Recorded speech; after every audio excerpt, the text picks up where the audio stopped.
Hello डाक बाज़ार family. I hope आप सब हमेशा की तरह बढ़िया ही होंगे। आप सभी का स्वागत है हमारी एक और नई हॉरर स्टोरी टेलिंग वीडियो में। तो हर बार की तरह आज की स्टोरी भी हमने रेडिट से ही उठाई है। So without wasting any more time let's get started. तो मेरे डैड हमेशा बीमारी के नाटक करते रहते हैं ताकि मैं घर पे रहूं उनके साथ। एंड कल मुझे पता चला क्यों।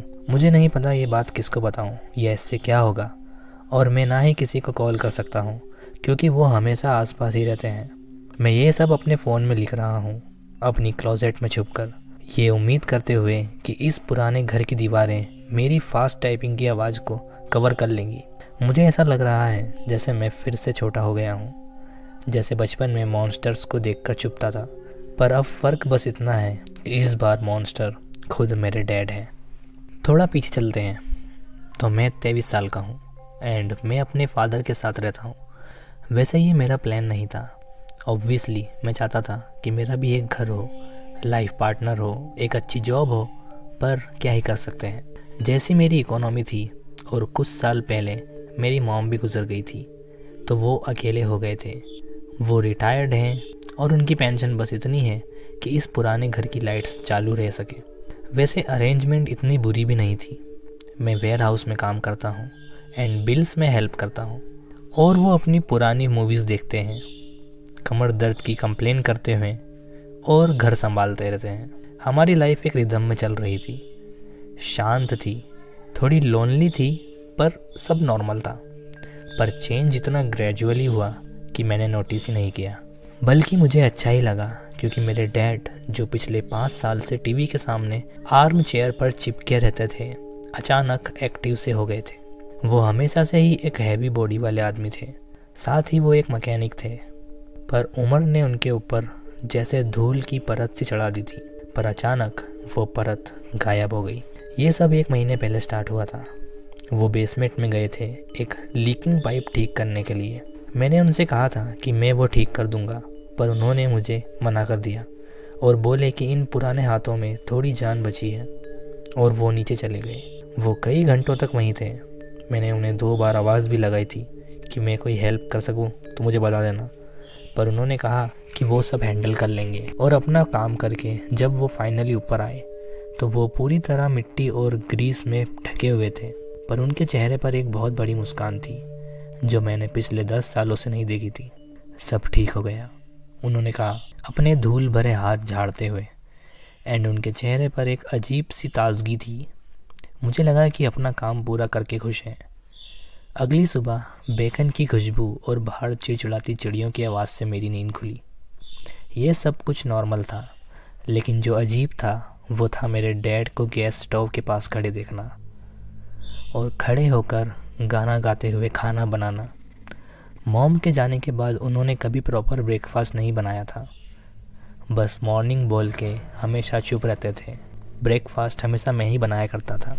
मॉर्निंग बेटा, उन्होंने कहा। उनकी आवाज़ में एक अलग सी चमक थी। एग्स लोगे, उन्होंने कहा।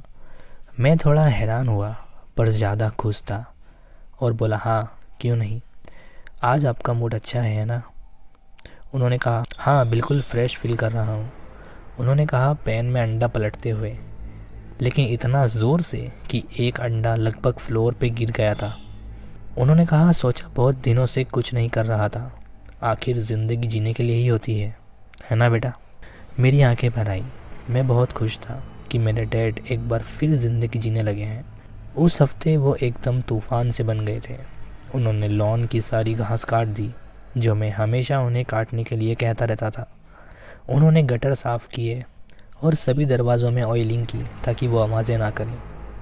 मुझे लगा कि वो अपनी उदासी से बाहर आ गए हैं और मेरे पुराने डैड मुझे वापस मिल गए हैं। पर पहली बार कुछ गलत है उनके साथ, इसका एहसास अगले फ्राइडे पर हुआ। मैं दोस्तों के साथ बाहर जाने की तैयारी कर रहा था क्योंकि मुझे काफ़ी दिनों बाद एक छुट्टी मिली थी। जैसे ही मैंने जैकेट पहनी वो लिविंग रूम में आए अपने हाथों को मसलते हुए। उन्होंने मुझसे कहा कि तू बाहर जा रहा है क्या। एंड पहली बार मैंने उनकी आवाज़ में खुशी नहीं, तनाव देखा। मैंने कहा हाँ, बस कुछ घंटों के लिए, दोस्तों के साथ जा रहा हूँ। उन्होंने मुंह बना लिया और अपना एक हाथ सीने पर रखा और कहा ओह बस थोड़ा अजीब लग रहा है, सीने में जलन सी हो रही है, शायद गैस होगी, पर पता नहीं। मैं रुक गया। चाबियाँ आधी पॉकेट में डाली हुई थी, लेकिन मैंने देखा कि उनका चेहरा सफ़ेद पड़ गया था। मुझे तुरंत गिल्ट महसूस हुआ। मैंने उनसे कहा, आप ठीक हैं? क्या मैं किसी डॉक्टर को बुलाऊं? नहीं नहीं, ऐसा कुछ नहीं है। उन्होंने तुरंत हाथ हिलाकर कहा, बस थोड़ा सा लग रहा है, अगर ज़्यादा बढ़ गया तो अकेला रहना अच्छा नहीं लगेगा। ये सुनकर मैं वहाँ नहीं गया। मैं रुक गया, जैकेट उतार दी, पिज़्ज़ा ऑर्डर किया और हमने उनकी पुरानी black and white western movie लगाई। जैसे ही मैं काउच पर बैठा, उनके चेस्ट का पेन जैसे जादू से गायब हो गया। मैं थोड़ा इरिटेट हुआ, पर अपने आप से कहा, चलो ठीक है, उन्हें मेरी चिंता होगी। पर ये यहाँ ख़त्म नहीं होने वाला था। अगली बार जब मैं बाहर जाने लगा कुछ दिन बाद, तो उन्होंने कहा कि उनकी कमर इतनी दर्द कर रही है कि वो सोफे से उठ भी नहीं सकते पानी लेने।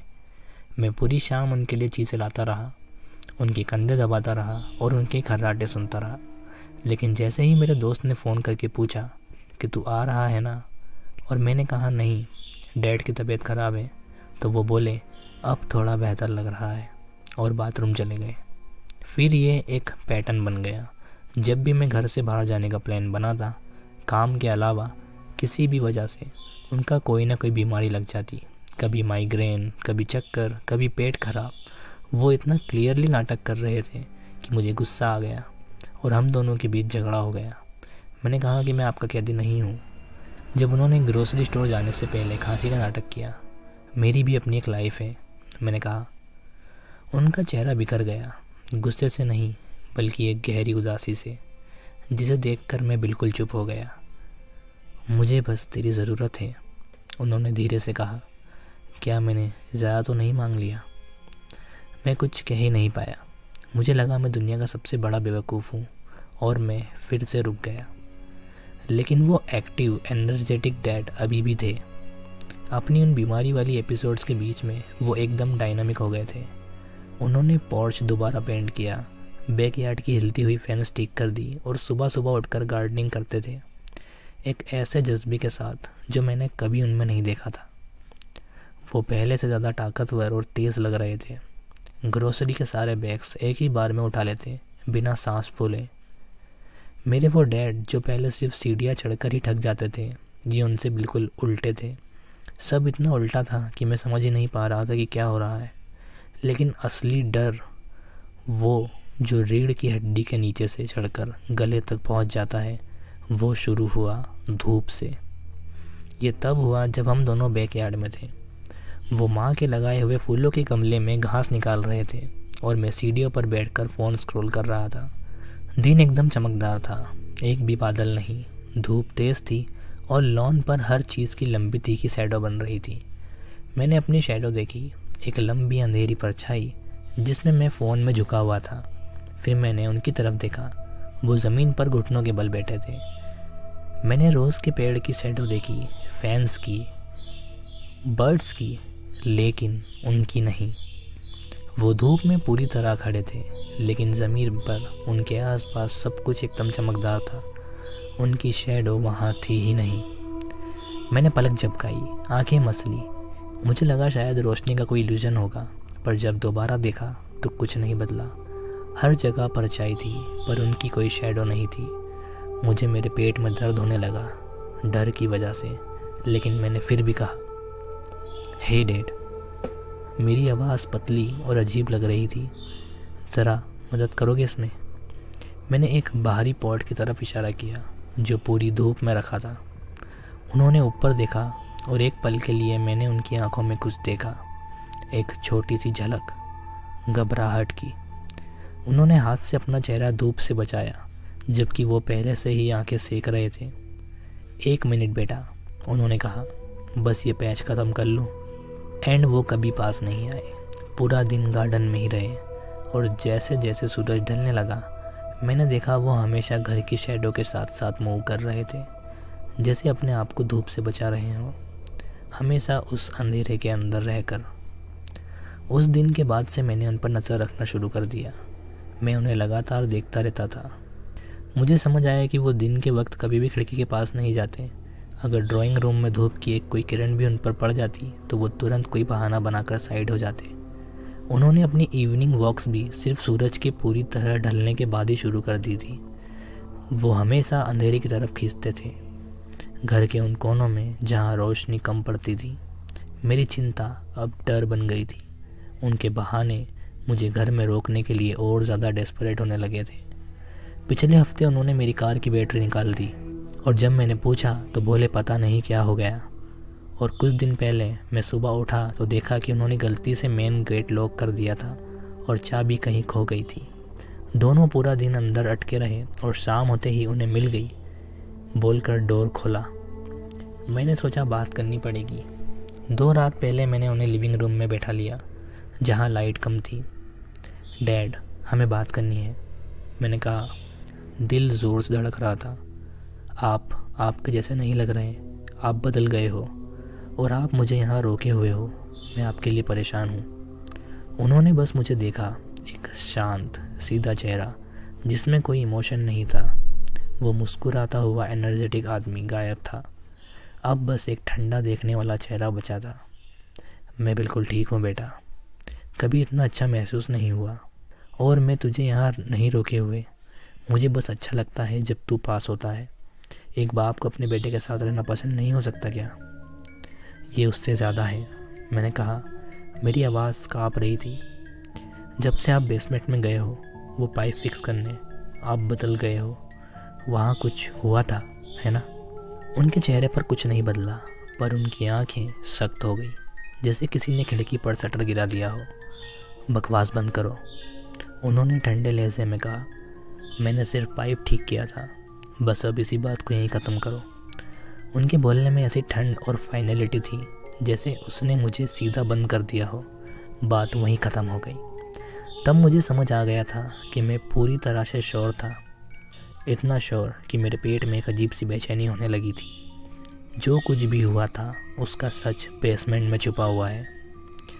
मैं रात होने का इंतज़ार करता रहा।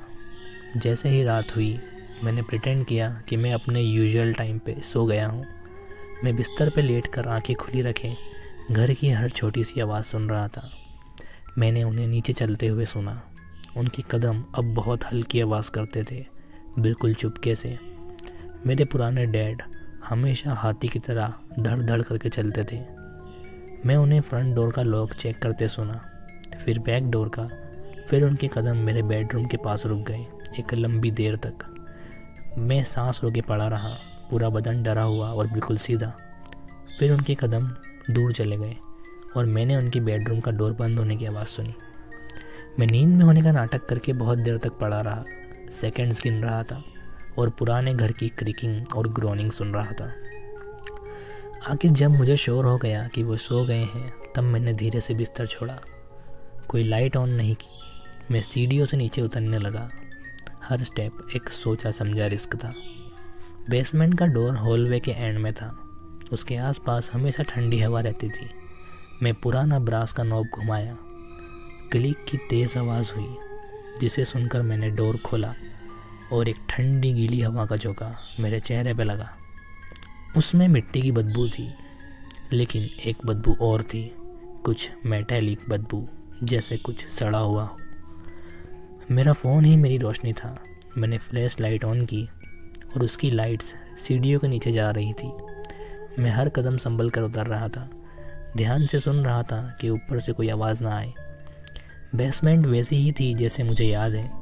कंक्रीट का फ्लोर, पत्थर की दीवारें और हर कोने में पुराना सामान पड़ा था। वाइट शीट में ढकी पुरानी फर्नीचर ऐसी लग रही थी जैसे वहाँ पर सोए हुए भूत थे। मेरी माँ का सामान, मेरे बचपन के टॉयज सब बॉक्सेस में बंद थे। हवा भारी और चिपकने वाली थी। मैंने फ्लैश लाइट की बीम पीछे वाली वॉल पर डाली, वही जगह जहाँ पर वो मेन पाइप है, जहाँ पर वो काम कर रहे थे। मैंने देखा कि उनका पुराना टूल बॉक्स ज़मीन पर खुला पड़ा था। उसके पास एक पाइप और व्रेंच रखी थी, और जहाँ वो कॉपर पाइप पे काम कर रहे थे वो हिस्सा बिल्कुल नया और साफ लग रहा था। उन्होंने सच में उसे रिपेयर किया था। लेकिन मेरी नज़र उसके बगल वाली ज़मीन पर जा रही थी। बेसमेंट का ज़्यादातर हिस्सा कंक्रीट का था, लेकिन उस पीछे के कोने में सिर्फ मिट्टी थी और उस मिट्टी का एक बड़ा हिस्सा लगभग 6 फुट लंबा और 3 फुट चौड़ा था, जो बाकी जगह से अलग लग रहा था। मिट्टी ज़्यादा गाढ़ी थी और थोड़ी ढीली भी, जैसे उसे अभी अभी खोदा गया हो। वो पुरानी नहीं थी, बिल्कुल नई खोदी गई थी। मैं वहाँ कुछ देर तक खामोशी में खड़ा रहा। मेरे फ़ोन की लाइट की बीम मेरे हाथ के साथ काँप रही थी। मेरा दिमाग चिल्ला रहा था कि भाग जा, घर से बाहर निकल जा और ये शहर छोड़ दे, कभी वापस मत आना। लेकिन मैं नहीं भागा। मुझे पता करना ही था। मुझे एक पुराना गार्डन ट्रॉवेल मिला, एक बाल्टी में भरे रस्टी टूल्स के बीच। मैं घुटनों के बल बैठ गया।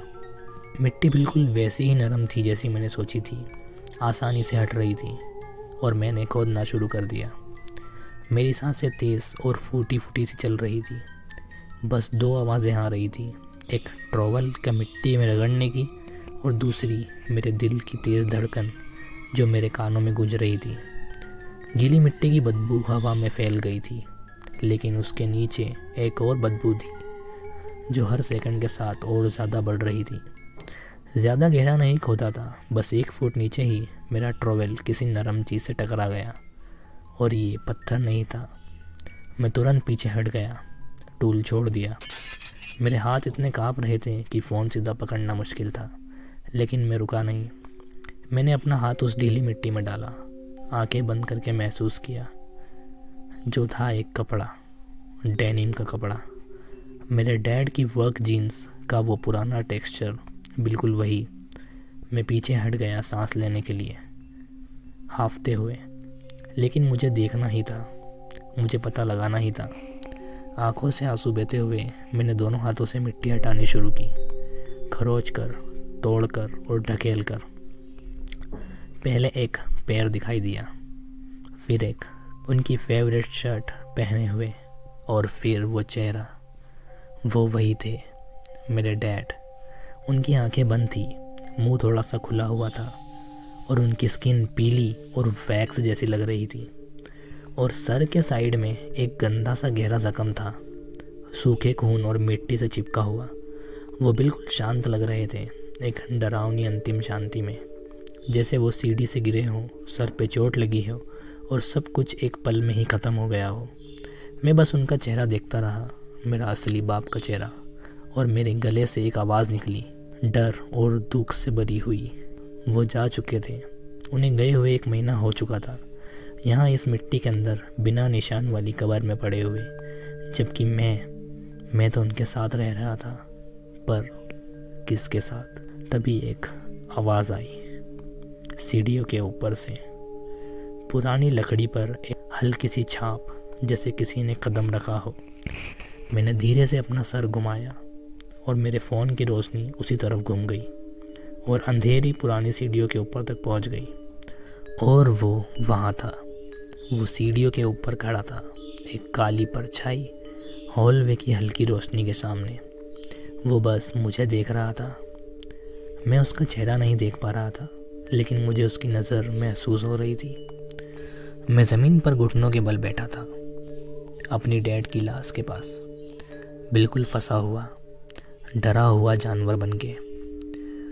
वो एक कदम नीचे आया, फिर एक और उसका चलना इतना शांत, इतना असहज रूप से नरम था, जैसे मेरे असली बाप कभी चल ही नहीं सकते थे।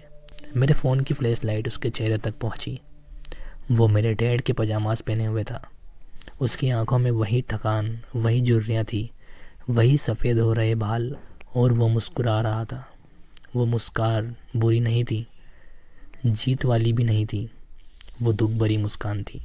एक ऐसी मुस्कान जो इतनी दुखी और दया से भरी थी कि उसने मेरे अंदर का डर और बढ़ा दिया, किसी भी गुस्से से ज़्यादा खौफनाक। मुझे पता था एक दिन तुम यहाँ ज़रूर आओगे, उसने कहा।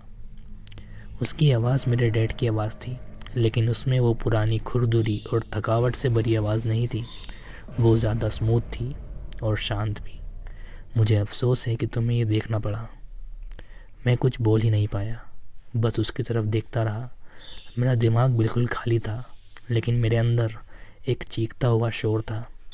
मैं पीछे हट गया, रेंगते हुए उनके पास से, जब तक मेरी पीठ ठंडी पत्थर की दीवार से नहीं टकरा गई। वो रुक गया, बस कुछ कदम दूर, उसी मिट्टी के गड्ढे के पास। उसने नीचे देखा मेरे असली डैड के जिस्म को, और उसके चेहरे पे वही दुखी सी एक्सप्रेशन थी। ये एक एक्सीडेंट था, उसने धीमी आवाज़ में कहा। दूसरी लास्ट सीढ़ी सड़ी हुई थी। वो हैवी रेंच लेके जा रहा था। बैलेंस चला गया और वो गिरा। उसके सर पे सीधा कंक्रीट की चोट लगी। सब कुछ बहुत जल्दी ख़त्म हो गया। उसे दर्द भी नहीं हुआ। उसने मेरी तरफ देखा। उसकी आंखों में एक अजीब सी गहरी संवेदना थी। उसका आखिरी ख्याल तुम थे। उसने कहा, वो तुम्हारे लिए परेशान था, डर रहा था कि तुम अकेले पड़ जाओगे। एंड फाइनली मेरे मुंह से आवाज़ निकली, एक हिचकिचाती हुई, डर से भरी, तुम क्या हो?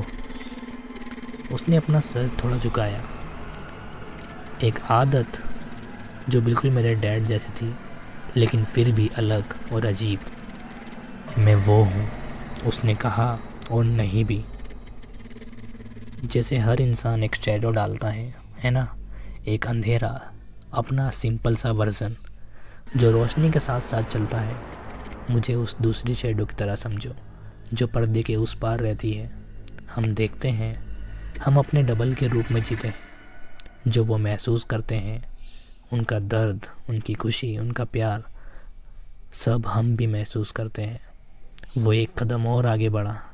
मैं सहम गया। वो रुका। उसका आखिरी ख्याल, वो धीरे से बोला, तुम्हारे लिए था। उसका प्यार, उसका डर, तुम्हें अकेले छोड़ने का दुख, वो इतना गहरा था, इतना ताकतवर कि उसने एक जगह बना दी, और उस जगह से मैं आ गया। मैं उसका प्यार हूँ, उसकी जिम्मेदारी, उसका तुम्हारा ख्याल रखने का फ़र्ज़, एक रूप में बदल कर। उसने बेसमेंट के इर्द गिर्द हाथ घुमाया। मैंने उसका काम पूरा कर दिया, पाइप ठीक कर दी, उसे दफनाया ताकि तुम्हें ना करना पड़े। मैं घर संभाल रहा हूँ, सब कुछ ठीक कर रहा हूँ, और सबसे ज़रूरी बात, मैं तुम्हें सेफ रख रहा हूँ। मैं कोशिश कर रहा हूँ कि एक अच्छा बाप बनने की। उसके शब्द पागलपन जैसे लग रहे थे, लेकिन उस ठंडी नमी भरी हवा में वो हर एक बात असली लग रही थी, डरावनी लेकिन सच। मेरे डैड मर चुके हैं, मैंने रोते हुए कहा। मेरी आंखें आंसुओं से धुंधली हो गई थी। हाँ, उसने कहा, उस चीज़ ने जो मेरे डैड की स्किन पे जी रही थी। उसकी आवाज़ में जो उदासी थी, वो बिल्कुल सच लग रही थी। वो मर चुके हैं, और मुझे तुम्हारा दुख महसूस हो रहा है, लेकिन मैं अब यहाँ हूँ। वो एक कदम आगे बढ़ा, फिर दूसरा, और अब वो मेरे बिल्कुल सामने खड़ा था। वो थोड़ा झुका ताकि हम दोनों आँख से आँख मिला सकें। उसका चेहरा मेरी आंखों के बिल्कुल करीब था। मैंने उस चेहरे की हर लकीर, हर दाग देखा, जो पूरी ज़िंदगी मेरे लिए परिचित था। लेकिन अब उसमें कुछ अलग था, कुछ जो समझ से परे था। वो तुमसे सबसे ज़्यादा प्यार करता था, उसने फुसफुसा कर कहा। उसकी सांस बर्फ़ जैसी ठंडी थी। और मैं भी करता हूँ। मैं कभी तुम्हें छोड़ के नहीं जाऊँगा। मैं तुम्हारा ख्याल रखूँगा। हम एक फैमिली बन सकते हैं, बिल्कुल जैसे वो चाहता था, हमेशा के लिए। और अब मैं यहाँ हूँ। वो मुझे ऊपर आने दिया, पूरी रास्ते पे मेरे पीछे चलता रहा। अब वो लिविंग रूम में बैठा है, टीवी देख रहा है, जैसे कुछ हुआ ही नहीं, जैसे मेरे असली डैड की लाश अभी भी मिट्टी के नीचे नहीं पड़ी हो। वो मेरा इंतज़ार कर रहा है। मैं अपनी क्लोजेट में बंद हूँ। मुझे पता है मैं बच नहीं सकता। दरवाजे बंद हैं। वो मुझसे ज़्यादा ताकतवर है। उसे नींद नहीं आती। वो कभी बूढ़ा नहीं होगा। वो कभी बीमार नहीं पड़ेगा। वो बस यहाँ रहेगा, मेरा ख्याल रखते हुए, हमेशा। मुझे उसकी हल्की कदम की आहट सुनाई दे रही है। वो हॉलवे में चल रहा है, मुझे देखने आ रहा है शायद। वो मेरा नाम बुला रहा है, और उसकी आवाज़ बिल्कुल मेरे डैड जैसी लगती है। हेलो पीपल, कैसी लगी आपको ये स्टोरी? वैसे मेरे हिसाब से तो ये बहुत ज़्यादा क्रीपी स्टोरी है भाई। जिसने भी लिखी है बहुत बढ़िया काम करा है। तो ये थी आज की स्टोरी। अगर आपको स्टोरी ज़रा से भी पसंद आई है तो प्लीज़ वीडियो को लाइक करना। बहुत मेहनत लगती है इस स्टोरी में, वॉइस ओवर करना, फिर उसे एडिट करना एंड फिर अपलोड करना। सो प्लीज़, बहुत मेहनत लगी है, चैनल को सब्सक्राइब भी कर देना एंड वीडियो को लाइक कर देना। और अगर तुम्हारे पास अपनी खुद की कोई स्टोरी है या तुम्हारी किसी जान पहचान की, तो तुम स्क्रीन पर आ रहे ईमेल पर मुझे सेंड कर सकते हो। मुझे बहुत खुशी होगी उस स्टोरी को नरेट करते हुए। सो थैंक यू, मिलते हैं नेक्स्ट वीडियो में। Bye bye.